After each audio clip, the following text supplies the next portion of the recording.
Ce qui est très important également, c'est de revenir sur les faux positifs, qui est souvent la raison d'une des obligations des régulateurs, qui est la logique floue.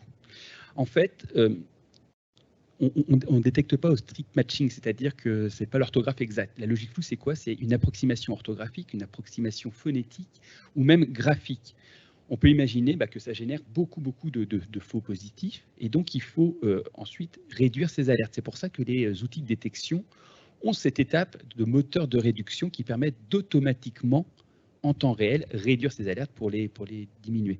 Mais il ne faut pas croire que ces réductions sont faites aléatoirement et complètement au hasard. Non, non, c'est vraiment un paramétrage très précis qui est fait dans ces outils pour correspondre aux attentes des besoins de la conformité.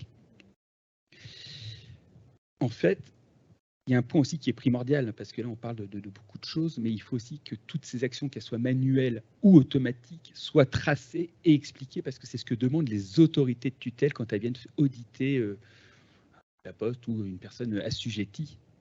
Et puis, pour ces outils-là, faire tout ça sans avoir de connexion directe avec des CRM, des ERP, des systèmes d'information, ça serait quand même mettre un coup d'épée dans l'eau. Hein. Ça ne sert pas à grand-chose. Donc, il faut aussi que cet outil soit interconnecté pour pouvoir donner cette information en temps réel aux collaborateurs.